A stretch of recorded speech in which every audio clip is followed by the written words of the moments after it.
la cantidad de contagios. De eso dependemos. Ya, chiquillos, entonces sí, porque una experiencia no cambia la otra. La presencial siempre es mejor que lo virtual. Ya, chiquillos, entonces estamos en terceros medios 2021, participación y argumentación en democracia, ¿ya? En la asignatura que estamos viendo. Em, si bien es cierto, la última actividad que nosotros estábamos haciendo en relación a lo que dice el programa, recoge básicamente estas últimas actividades, aspectos que tienen que ver con la evaluación, podríamos decir, como con ese filtro crítico que se supone que tienen que tener los que argumentan, ¿cierto? No solamente para poder escribir sus argumentos, sino también para poder leer argumentos de otras personas o recepcionar argumentos de otras personas. Entonces, este filtro nosotros lo vamos a estar perfeccionando, ¿ya? En estas pasaditas. La idea es que de aquí a un par de clases más, piensen que el próximo viernes es feriado, entonces de aquí vamos a tener clases hasta el viernes 28, claro, 28. 2028 ya tendríamos que estar como redondeando un poco este tema del aspecto crítico que es necesario para poder escribir sus propios argumentos y ahí comparar, yo voy a hacer esa comparación y les voy a comentar, ¿cierto? A través de una tarea que les voy a lanzar para esas fechas, eh, comparar lo que han escrito argumentativamente con lo que se supone que van a ir avanzando y escribiendo en el proceso. La idea es que esta, este proceso sea, ¿cierto?, para mejor, que ustedes escriban cada vez argumentos más sólidos. Y aquí, justamente a propósito de eso, ese ejercicio es un ejercicio que nace, evidentemente, ¿cierto?, en la filosofía griega, la filosofía clásica.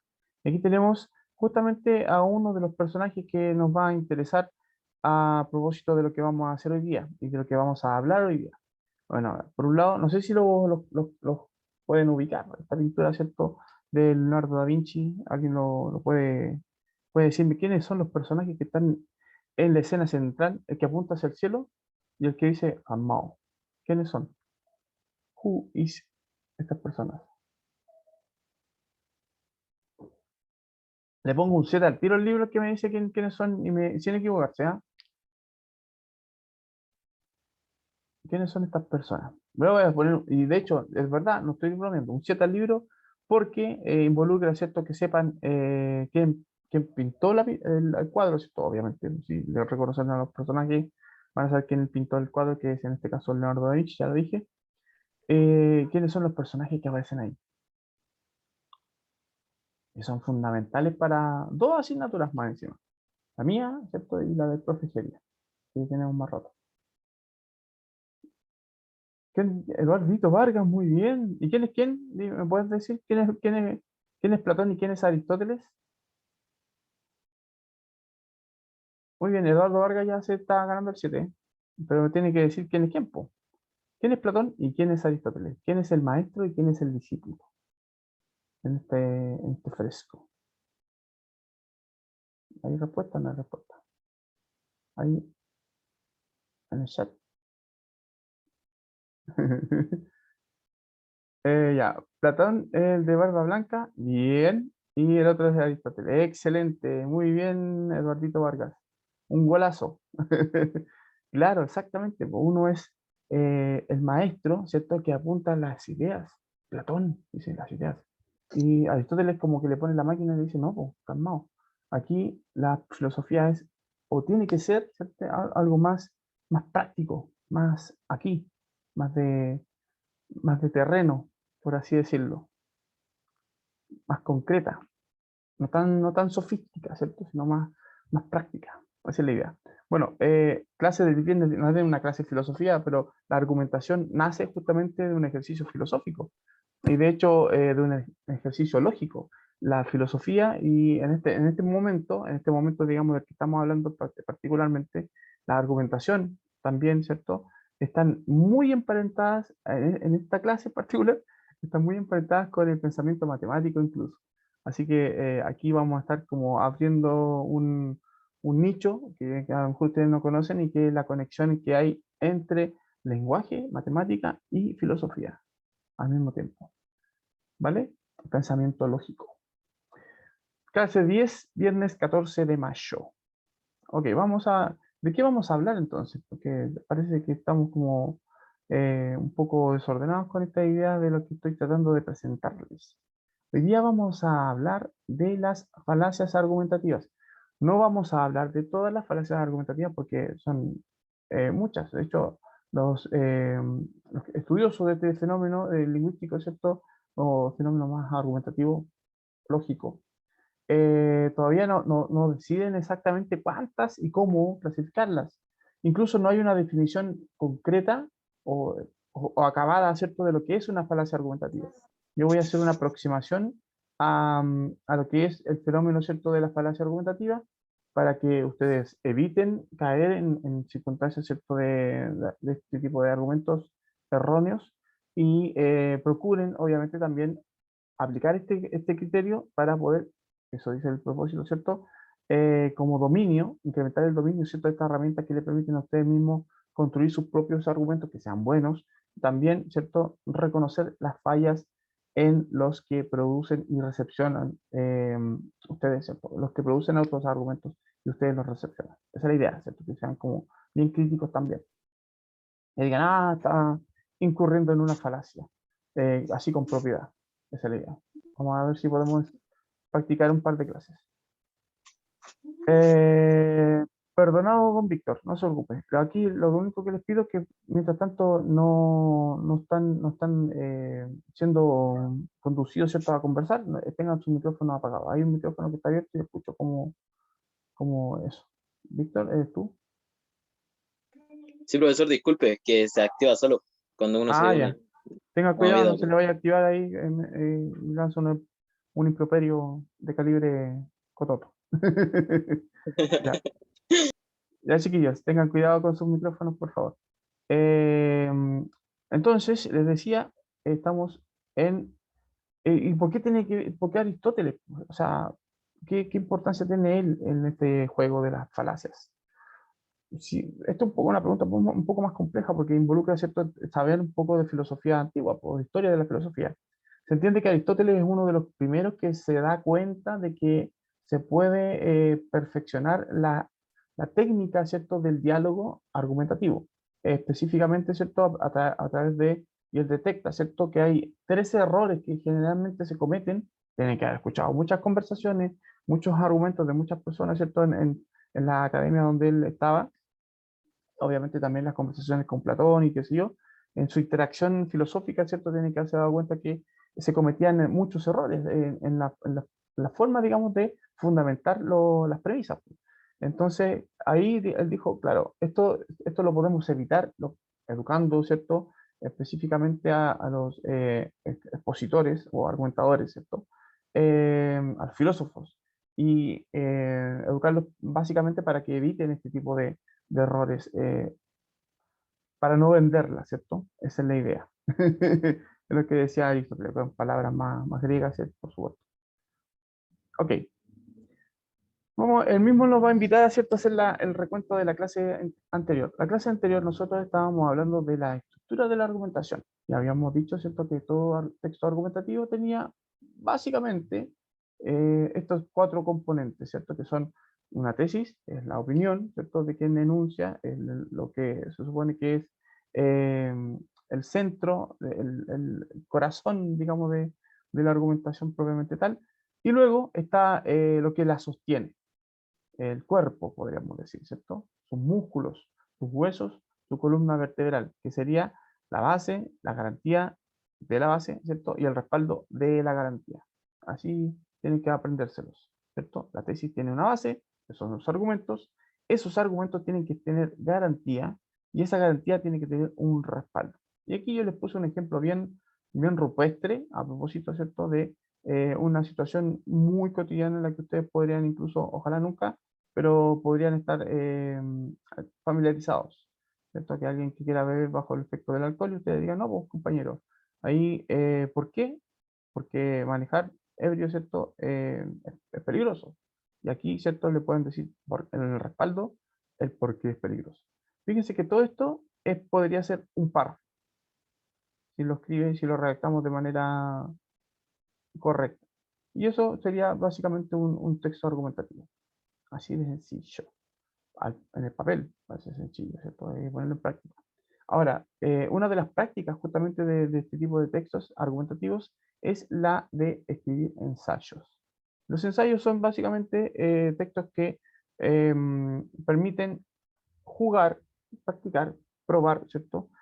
Poner en ejercicio esto que es lo que nosotros llamamos argumentación. Entonces, para tal, se prestan de ciertas características. ¿Cuáles son?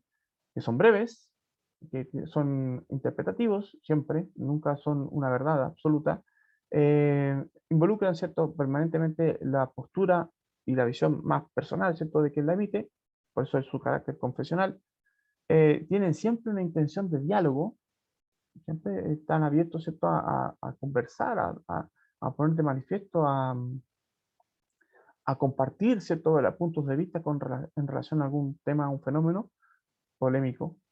Carecen ¿cierto? De una estructura que sea como fija, se mueven y juegan mucho, y de hecho yo le había dicho a propósito de que hay algunos textos que nosotros vemos habitualmente y que podrían ser o podrían tener esta noción de ser textos ensayísticos. Por ejemplo, mencionaba las críticas culinarias, por ejemplo, las críticas de cine, las críticas de películas, em, las editoriales, incluso, bueno, las columnas de opinión, los artículos de opinión son netamente, tienen pinta, mucha pinta de ser ensayos, ¿cierto? Disfrazados de esto, de acuerdo con los medios en donde se emiten, pero básicamente son, por su estructura, por sus características, son ensayos. También incluso algunas cartas al director tienen esta misma connotación de esta propia, digamos, característica de ser como textos ensayísticos, por lo que muestran de lo que hablan y etcétera.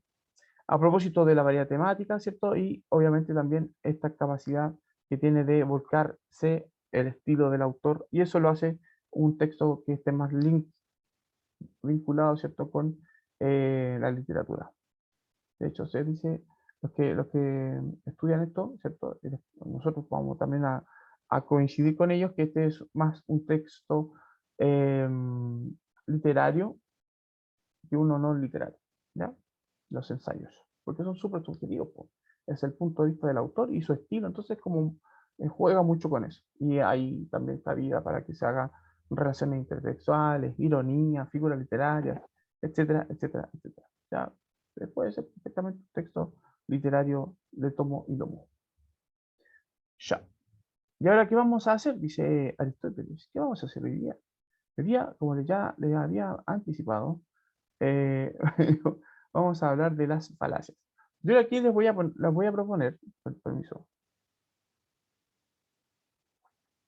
les voy a proponer un ejercicio. Este mismo ejercicio, ¿cierto? Yo lo voy a replicar en Classroom para que ustedes, ¿cierto? Lo puedan responder. Es una pregunta a propósito y dejamos abierto al final de la presentación, si alcanzamos, ¿cierto? Bien, vamos a dejar abierto al final de la presentación para que veamos si hay alguna noción si ustedes pueden detectar, así de buenas a primera, qué falacia es la que está presente en este pequeño video, ¿cierto? Que les voy a mostrar a continuación. No sé, yo creo que ya lo han visto, que fue viral, ¿cierto? Hace poco tiempo atrás. Ya, voy a pausar la grabación porque ya, ñam, ñam, ñam, ñam, ñam. Vamos a seguir avanzando. Tenemos una idea, ¿cierto? De qué se trata este. Yo tenía hartos candidatos para esta parte, ¿cierto? De la actividad, pero me quedé con Yuyunis Navas, ¿cierto? Para justamente, porque la idea involucra menos conocimiento, digamos, en relación, o sea, menos esfuerzo más bien, perdón, en relación, ¿cierto? A lo que se supone que podemos nosotros detectar para desarmar o desarticular su visión. De hecho, los mismos compañeros de partido de ella, de la UDI, ¿cierto? Dicen, no me acuerdo, una persona que lo dijo, ¿cierto? De que era una intuición lo de ella, más que una argumentación. Ah,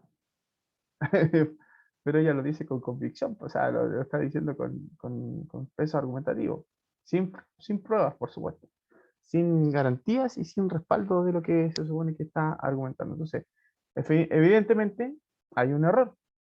O sea, a todas luces su argumentación presenta un error. Incluso se habla de sanciones.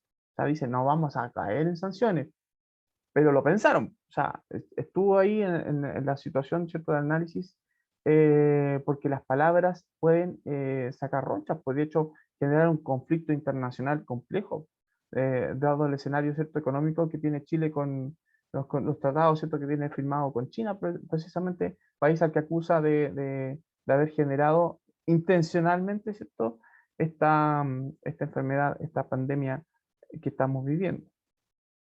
¿Ya? Algunos dicen, de hecho, hay personas que he visto canales de ultraderecha, ¿cierto? Que defienden a Yuyunis Navas y le dicen valiente, ¿cierto? Por decir lo que nadie se atreve a decir.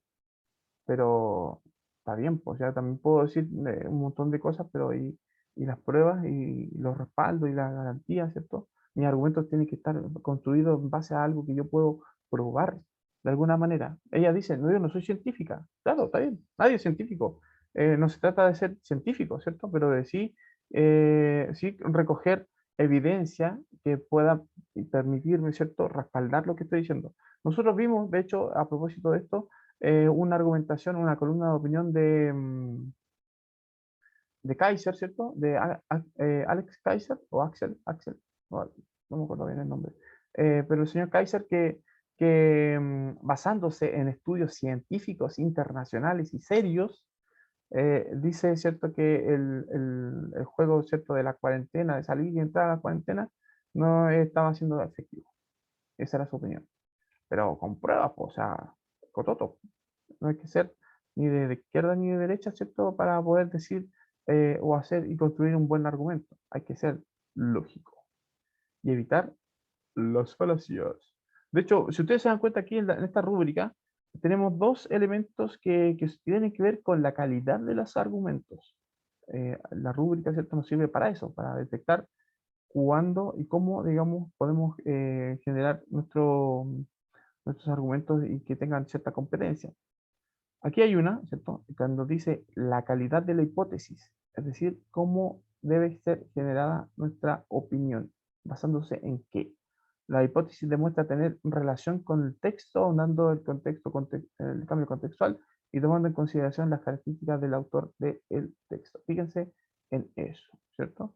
Y la otra, esa es una, y la otra, ¿cierto?, que dice claridad en la postura argumentativa. Y cuando digo claridad es que lo que se está argumentando se entiende. Y para que se entienda, no solamente tiene que tener buena letra, ¿cierto? Que tiene que ser legible, sino que también tiene que haber una pertinencia, ¿cierto? Que lo que yo digo como argumento, como base, ¿cierto? Y como garantía y respaldo, tengan un hilo conductor, o sea, que estén en conexión con lo que estoy planteando como opinión.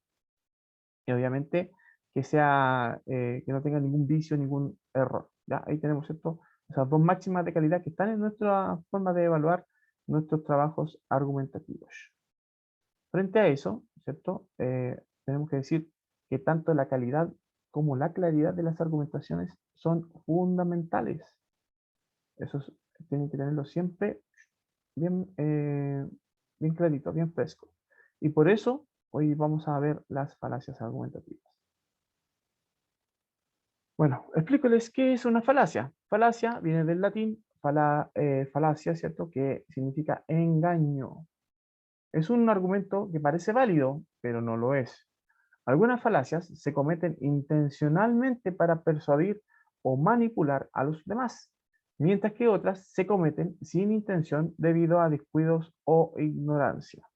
¿Ya? Es más frecuente que suceda eso, que sea por descuidos o por ignorancia. De hecho, incluso yo de repente caigo en eso de cometer omisión, y en la omisión hay un argumento, ¿cierto?, falaz. En ocasiones, las falacias pueden ser muy sutiles y persuasivas, por lo que se debe poner mucha atención para poder detectarlas. Aquí yo tengo que explicarles dos cositas. Un argumento falaz no implica que sus premisas, y premisas se refiere a cierta afirmación o idea que se da como cierta y que sirve de base para un razonamiento o discusión, o su conclusión sean falsas, ni que sean verdaderas. De hecho, hay falacias que son verdaderas. No quiere decir que sea, pero de repente la mal construcción, la mala forma en la que está redactada, de la mala forma, digamos, que está expuesta, incluso puede que como conclusión no sea correcta en relación, ¿cierto?, a las bases que se presentan. Entonces, ahí puede haber una incoherencia, y esas incoherencias pueden, si nosotros hilamos muy fino, puede ser una falacia, por ejemplo, a ese nivel. Por eso que los tipos que estudian este fenómeno de la argumentación no se ponen de acuerdo específicamente en cómo en generar un detector de falacias, por así decirlo, que sea como más objetivo. Es muy difícil también hacer este ejercicio, pero se entiende que hay algunos ya reconocimientos y incluso hay otros que se van incorporando, ¿cierto? Cada vez van apareciendo nuevos argumentos basándose en cosas que son como premisas que son dudosas y eso va generando también, obviamente, un ejercicio de reconocimiento de error. ¿Alguien tiene un micrófono abierto? ¿Quiere decir algo?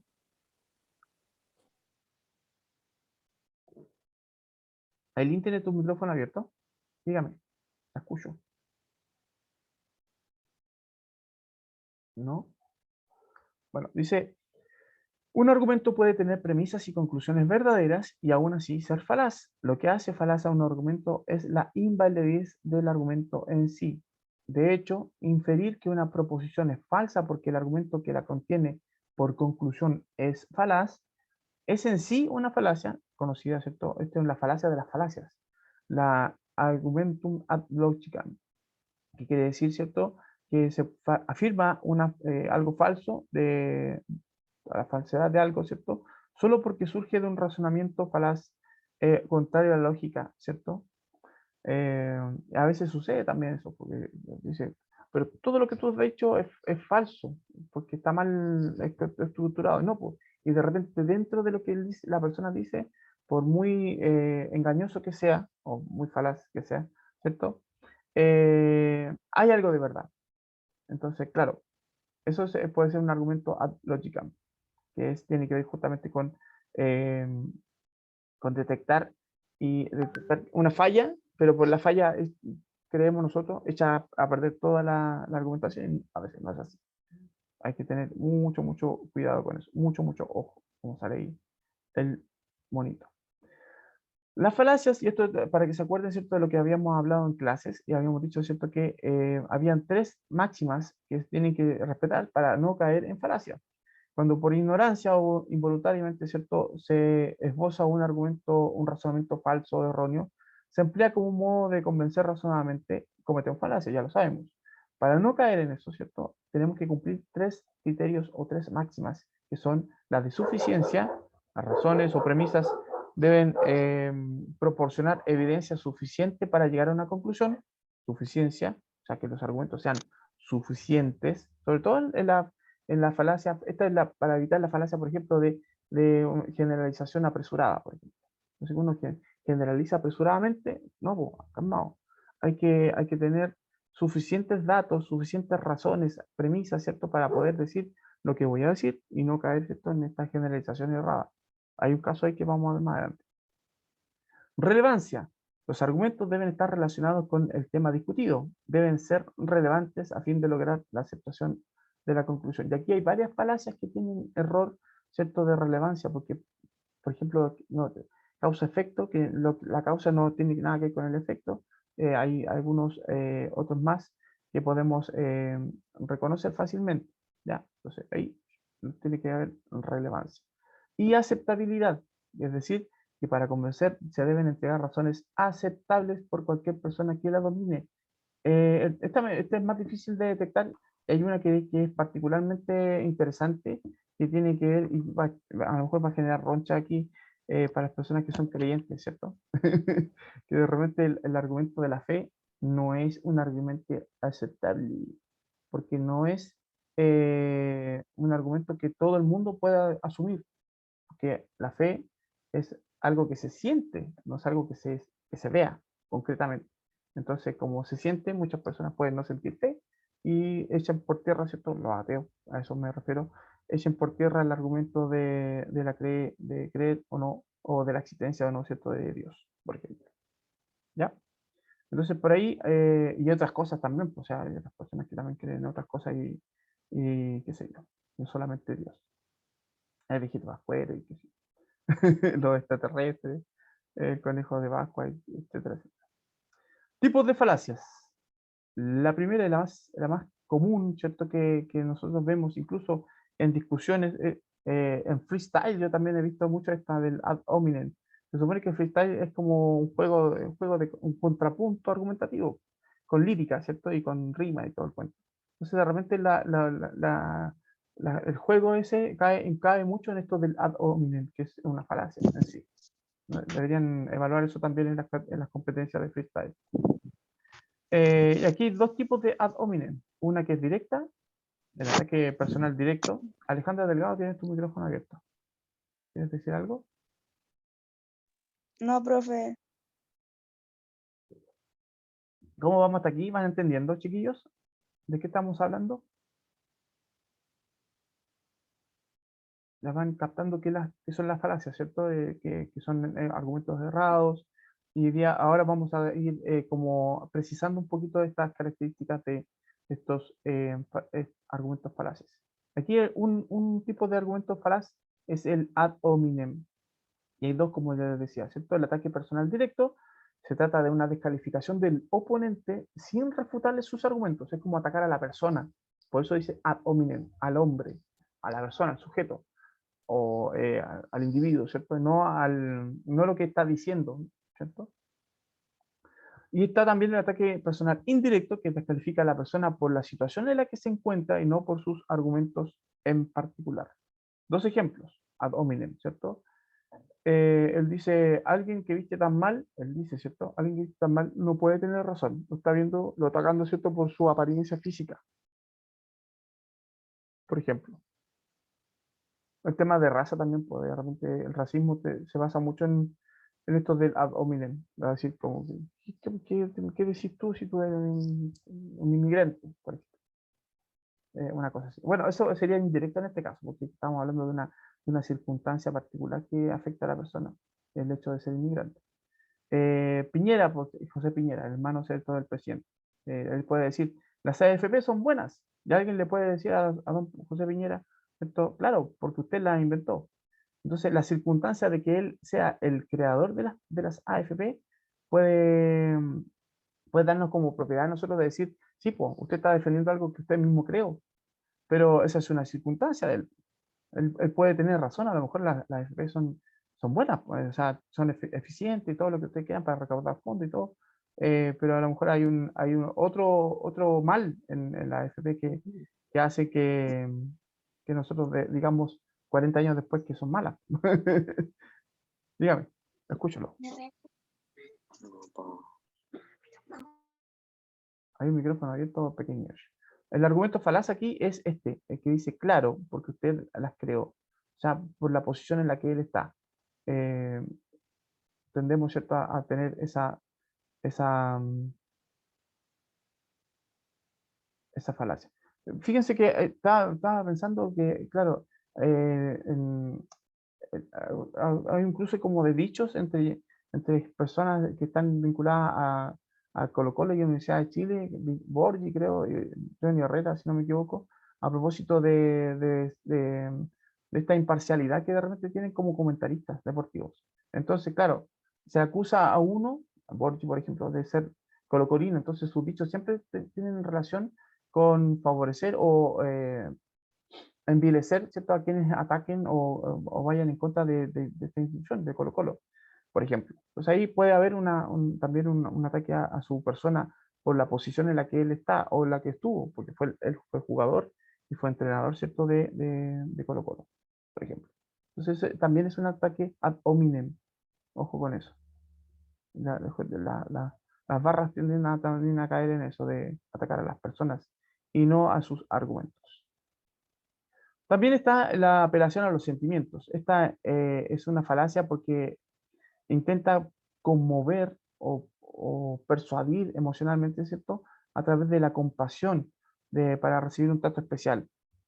Este es un ejemplo clásico, ¿cierto? Yo no quiero afectar a nadie, no puse ninguna foto de ustedes, pero se entiende que esto ha pasado en todos los colegios. No me repruebe, si lo hace, repetiré y no me podré graduar con mis compañeros. Y esa carita y esa carita de pena, tipo, profe, por favor, no me ponga una mala nota porque voy a quedar repitiendo y me voy a perder la grabación ¿Cuál con de mis los dos? compañeros. ¿Hay alguien que tiene el micrófono abierto, chiquillos? ¿Voy a tener que silenciarlo a todos? No es la idea. Ok. Y otro tipo de argumento que se da mucho, a propósito, me gusta mucho el fútbol como referencia, es la que hacen algunos jugadores para que el árbitro cobre o tome una sanción, ¿cierto?, en contra de algunos jugadores rivales, ¿cierto? Neymar es muy conocido por jugar a esto de la falacia a los sentimientos, se tira al suelo, se revuelca, se queja de dolor. Eso también es una forma, ¿cierto?, de falacia, porque no está argumentando futbolísticamente, sino a través de la trampa. Es una falacia. Ahí se dan cuenta ustedes que el jugador rayado ni siquiera lo toca. Ni siquiera lo toca. Eso que nosotros llamamos piscinazo, ¿cierto? Es una falacia también, apelación a los sentimientos. Wow, me pegaron. Ok. Otro tipo de falacias. La falacia a la falsa autoridad. También es muy conocida, es muy recurrente verla, ¿cierto? Por ejemplo, en publicidad. Aquí dice este personaje, como Nobel de Literatura, recomiendo el vino tinto para combatir la caspa. Y ustedes pueden decir, él siendo un prestigioso escritor ganador del Premio Nobel de Literatura, ¿tiene algo que ver con la caspa? ¿Tiene algo que ver con la medicina, ¿cierto?, que combate este tipo de enfermedades cutáneas, ¿cierto? ¿Es dermatólogo o alguna cuestión? No. Entonces decimos que su prestigio como literato no le da autoridad en la materia, ¿cierto?, que está argumentando. Esto también se da, por ejemplo, a propósito de AFP, vamos a seguir con este tema, cuando a Caselli se le ofreció la posibilidad de ser rostro, ¿cierto? Aquí Carlos Caselli, rostro, ¿cierto?, de la AFP Invierta, hace 40 años atrás, y él dijo, bueno, le dijeron, aquí están los papeles, ¿cierto?, de lo que usted tiene que decir, vea, y él dice, bueno, mi imagen está en juego, entonces leyó, en la entrevista, ¿cierto?, lo declara, él leyó los documentos y dijo, "Oye, esta cuestión es buena, o sea, por cómo la pintan, es buena". O sea, en el año 2020, creo que hacían la predicción, la gente se iba a jubilar con la totalidad de su último sueldo. O sea, harto bueno, pues. Mucho más bueno de lo que nosotros vemos en la realidad. Pero lamentablemente no era así. Entonces, él se prestó a ser una falsa autoridad, po. Pues siendo en la época, estamos hablando de 40 años atrás, Carlos Caselli es como Alexis Sánchez de ahora, ¿cierto? Una persona muy connotada a nivel internacional incluso, futbolísticamente hablando. Pero un futbolista al fin y al cabo, po. No tenía muchas nociones matemáticas ni de economista, entonces, para cachar que había una trampa, ¿cierto?, en los papeles que le presentaron y que todo era parte de un engaño, ¿cierto? El de la AFP, hay que decirlo. Ok. Otros argumentos, otras falacias. La falacia de falsa analogía. Tratar de establecer analogía o comparación entre dos situaciones que no son comparables, evidentemente. Lo que dice, vamos a sacar a nuestro amigo ministro de Educación, a propósito de que ha repetido, esto no es un ataque contra la gente del gobierno por si acaso, o que no, no me vayan a decir, el profe está cargando la mano para la gente del gobierno. No, aquí lamentablemente son los que están expuestos, po. Ellos son los que más repiten este tipo de falacias. Y la de él, es particularmente, ¿cierto?, que ha venido repitiendo desde que asumió como ministro de Educación, es a propósito de que como estamos en pandemia, cualquier situación, y de hecho se ha hecho un meme muy popular, ¿cierto?, a propósito de eso, cualquier situación podría meditar el hecho de que las clases se pudieran volver a retomar de manera presencial. Entonces, a propósito del plebiscito, la votación anterior, él decía, si una escuela se abre para el plebiscito, ¿por qué no podemos abrirla para hacer clases, por ejemplo? Entonces, aquí tenemos dos situaciones, la situación de plebiscito, en donde se ocupan las escuelas para poder votar, de hecho ya están tomando posesión los militares, ¿cierto? A propósito del tiempo que se toman para poder resguardar este proceso. Y las clases propiamente tal. Son dos situaciones absolutamente diferentes, totalmente diferentes, en el mismo lugar, pero no se pueden comparar, no son comparables. No son comparables porque son y involucran personas diferentes, procesos diferentes, protocolos distintos, etcétera, etcétera, etcétera. Cantidad de personas por metro cuadrado diferente también. En una votación, de hecho, es lo recomendable, es que entre una o dos personas a la sala antes donde se va a votar y que no se genere atochamiento. Y se puede hacer una fila y se puede guardar distancia. Pero en una sala de clases, por ejemplo, necesariamente tienen que estar muchos niños dentro de la sala y ahora por tema de protocolo 15, pero ya son muchos más de los que se supone que pueden haber en una sala de votación, que lo ideal sea lo menos posible. Entonces, claro que no son comparables. Los niños son niños, que también es difícil. Estoy hablando de básica, ¿cierto? Y de media, el más chiquitito. Es más difícil, ¿cierto? Dirigirles en relación, ¿cierto? A cómo se tienen que comportar frente a este tipo de circunstancias, a diferencia de los adultos que son más entendibles. Ahí sin comentario, entonces. Otra situación, lo que un estudiante puede pensar en una prueba. Dice, es injusto que no podamos consultar los libros para el examen. Los médicos cuando tienen que hacer diagnóstico y incluso dictaminar recetas, sí consultan a los libros. También son situaciones totalmente diferentes, procesos de formación totalmente distintos, etcétera, etcétera. Esa es una falsa analogía. Causa falsa, dice, tratar de apoyar una tesis en causas que por mera casualidad o por correlación de hechos sucede. Por ejemplo, el tipo creó un artilugio, ¿cierto? Para espantar tigres. Y es por eso que dice, no hay tigres en este lugar. Entonces, causa-efecto. No hay situación, ¿cierto? Que se pueda, digamos, relacionar. Esto no se puede relacionar necesariamente. O cuando uno dice, ah, me duele la rodilla, parece que va a llover. No sé si han escuchado eso. Hay gente más antigua que dice eso, ¿cierto? ¿Y cuál es la relación del dolor de rodillas con la lluvia? O que dice, ah, miren, hay un círculo en el sol, va a temblar. ¿Cuál es la relación? Eso es, la causa falsa, ¿ya? Falacia que tiene que ver con la generalización, y esto es súper importante que ustedes se den cuenta, que cuando uno dice generalizadamente o usa una generalización, perdón, apresurada, ¿cierto? Con evidencia insuficiente, como uno puede decir, y he escuchado muchas mujeres decir esto, ¿cierto? En distintas partes, todos los hombres son iguales.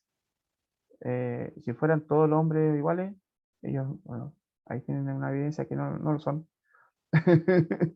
Generalización apresurada, ¿cierto? Los medios también incurren en esto, a propósito por ejemplo, cubrir hechos vandálicos, y de hecho los hechos delictuales mismos, propiamente tal, que cubren los medios.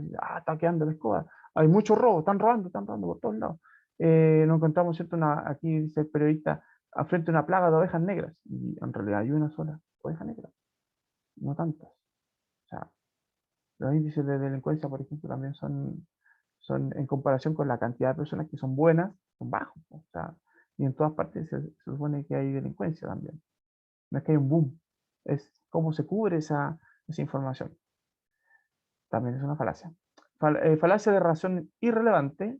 Razones, ¿cierto?, entregadas se desvían del tema discutido por lo que no apoyan la tesis. Por ejemplo, en esta publicidad de un conocido producto para supuestamente reducir tallas, ¿cierto? Quemar grasa.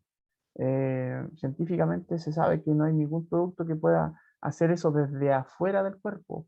No existe eso.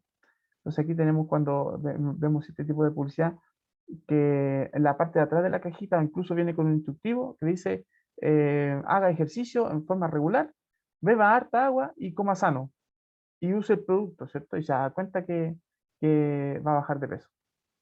Pero si ustedes no usan el producto y hacen esto que está en el recuadro, beber agua, hacer ejercicio y comer sano, van a bajar de peso de por sí.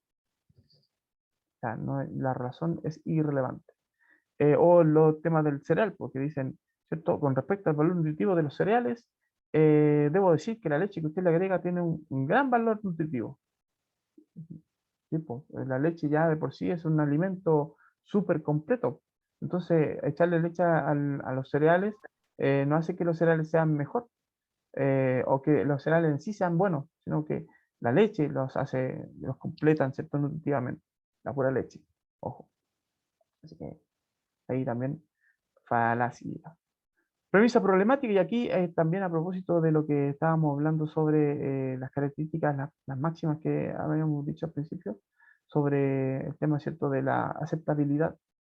Hay gente que dice, a propósito de Dios, ahí, espérate, hay alguien que me está en el chat diciendo algo. Ah, sí, sí, no, sí, hay problemas de conexión. De hecho, estamos repasados de horas, pero vamos a tratar de terminar esta presentación para que quede zanjado. Hay gente que dice que Dios creó el cielo, ¿cierto? Dios creó el cielo, los cielos, y creó la tierra, ¿cierto? Dios creó los cielos y creó la tierra. Entonces, como está esta evidencia ahí, visiblemente afuera de nosotros, decimos Dios existe. Pero eh, la premisa es problemática porque, si bien es cierto, los argumentos son concretos, el cielo existe, la tierra existe, no son pruebas suficientes de que Dios exista, po. O sea, lamentablemente desde el punto de vista lógico, estamos hablando desde ese punto de vista. Tanto como, por ejemplo, que se diga que, no, si las pirámides de Egipto fueron construidas con intervención, ¿cierto?, extraterrestre. Y los extraterrestres podrían decir, bueno, nosotros también existimos. A propósito de esta relación entre razones que no tienen suficiencia.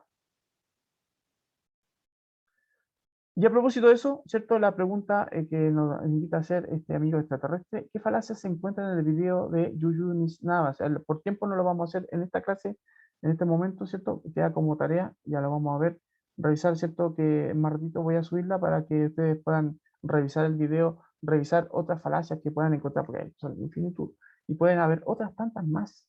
De hecho, yo ahí les voy a colgar un PPT, o sea, un PDF, perdón, con algunas otras falacias para que las revisen y vean si se cumplen o si hay alguna otra más de las que yo he señalado en la clase, ¿ya? Que pueden estar presentes, ¿cierto?, en sus argumentos eh, sobre el origen y causa, ¿cierto?, del coronavirus. Ojo con eso. Y aquí una pista, porque también las falacias se van actualizando en relación a lo que lo que se va saliendo, ¿cierto? Como argumentos. Esto es muy parecido a lo que hace Yunis Navas. Dice, me da igual tu telescopio. Dice, las bacterias no existen. Mira lo que dice este video. Mira lo que dice Twitter. Mira lo que dice Facebook, ¿cierto? Mira lo que sale en YouTube. Son los YouTubium, falacia de YouTubium, ¿cierto? Que como sale en YouTube, lo dijo Dross, o lo dijo, no sé, por el canal que a usted más le guste, ¿cierto? Conspiranoico, sobre el origen del coronavirus. Y hay gente, hay teorías que son en serio, así como en serio, hay gente que arriesga, ¿cierto?, su reputación diciendo barbaridades como la que dice nuestra amiga Yuyunis Navas. Bueno, ojalá que se retruque, ¿cierto?, retracte de su argumento. No olvidar que hay una prueba de libro, y está para el día 7 de junio, no olvidarse de eso, ¿cierto? Y eso sería por pequeños. En el epílogo, ¿cierto? Recordarles que hemos visto y hemos aprendido acerca de las falacias argumentativas, que son importantes de detectar. Tener conciencia de que existen argumentos falsos ya nos da un punto de ventaja. Así que eso es lo que podemos considerar como aprendido. Y que hay máximas que tenemos que cumplir para no incurrir en falacias. Ahora, aprendernos todas las falacias, ni yo me las sé todas, son N, son muchísimas. Lo importante es estar conscientes de que pueden haber argumentos errados a propósito, ¿cierto?, de cómo se construyen, de la intención que pueden tener también, porque hay gente mala clase que te vende la pomada como los que venden productos que aparentemente son buenos para algo, pero en realidad son todo un truco de marketing, nada más y nada menos. ¿Cómo lo integramos? Bueno, así, pues, detectando este tipo de errores también en lo que nosotros recepcionamos, también en lo que nosotros producimos. Y la próxima clase seguramente le vamos a dar una vuelta, no este viernes, sino el viernes 28, le vamos a dar una vuelta también a falacias, y vamos a hacer otros ejercicios a propósito de esto, para que quede bien sabido. Chiquilines, chiquilinas, que tengan un excelente fin de semana, cuídense mucho, Chao, profe. Cuídese. y sean felices. Chao, profe, Chao, cuídese. chao. Chao, profe. Chao.